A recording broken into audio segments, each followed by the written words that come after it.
Assalamualaikum warahmatullahi wabarakatuh.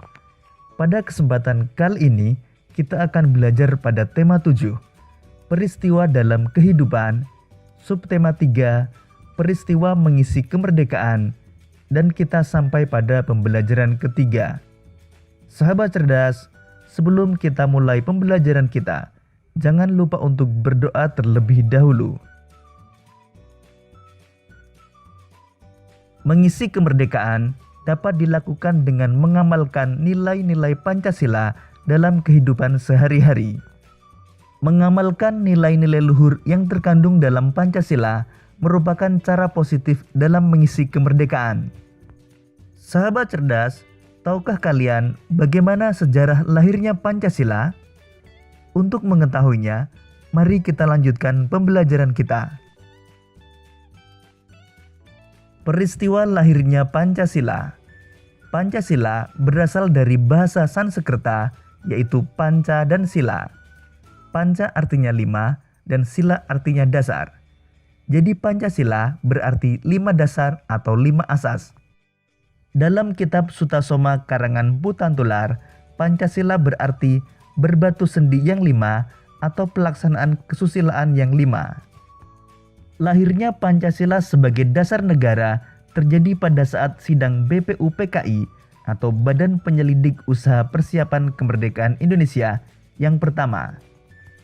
Sahabat cerdas, berikut ini usulan-usulan dasar negara yang disampaikan oleh 3 tokoh bangsa.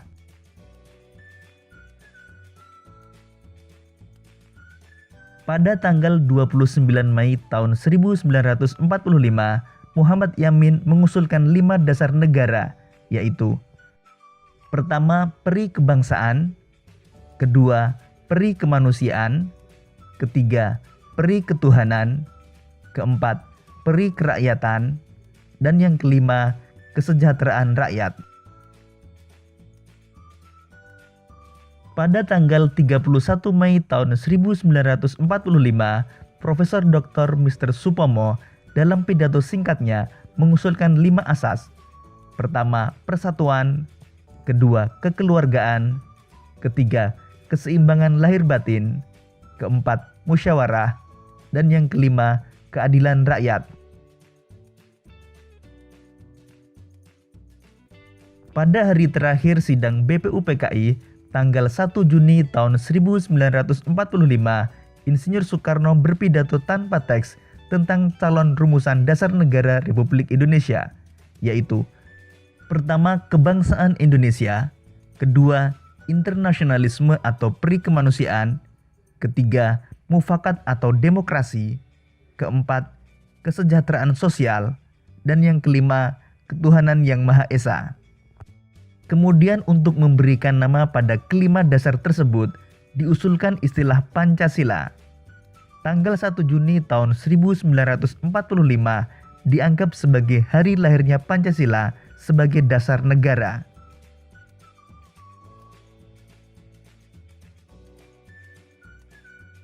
Sahabat cerdas, pada tanggal 18 Agustus tahun 1945 disahkan Undang-Undang Dasar 1945 pada sidang Panitia Persiapan Kemerdekaan Indonesia atau PPKI, termasuk pembukaan Undang-Undang Dasar 1945. Di dalam pembukaan Undang-Undang Dasar 1945 termuat isi rumusan prinsip dasar negara yang disebut Pancasila, tepatnya pada alinea keempat yang berbunyi sebagai berikut. Pancasila. 1. Ketuhanan yang Maha Esa. 2. Kemanusiaan yang adil dan beradab. 3. Persatuan Indonesia. 4. Kerakyatan yang dipimpin oleh hikmat kebijaksanaan dalam permusyawaratan perwakilan. 5. Keadilan sosial bagi seluruh rakyat Indonesia. Sahabat cerdas, Pancasila sebagai dasar negara memiliki peran penting dalam menjaga keberagaman bangsa. Berikut ini peran Pancasila dalam keberagaman bangsa.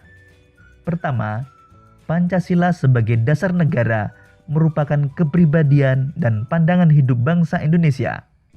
Maka nilai-nilai luhur yang terkandung di dalamnya harus dipahami dan diamalkan oleh setiap warga negara Indonesia. Kedua, kita memiliki dasar yang kuat sehingga akan bisa menentukan sikap dan perilaku dalam menghadapi perubahan-perubahan yang terjadi. Dengan demikian, kita tidak akan kehilangan kepribadian sebagai bangsa. Ketiga, Pancasila merupakan ukuran dan pedoman nilai dan norma untuk menerima atau menolak pengaruh globalisasi dan perkembangan iptek.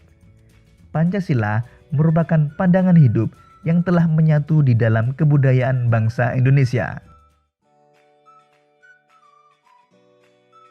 Sahabat cerdas, nilai-nilai Pancasila sesungguhnya telah ada dalam kehidupan bangsa Indonesia yang beragam. Sebuah nilai yang menunjukkan adanya perilaku dan sikap kerukunan serta kerjasama dalam masyarakat yang beragam, yaitu hidup gotong royong. Sahabat cerdas, gambar berikut ini merupakan salah satu contoh kegiatan gotong royong yang dilakukan oleh masyarakat.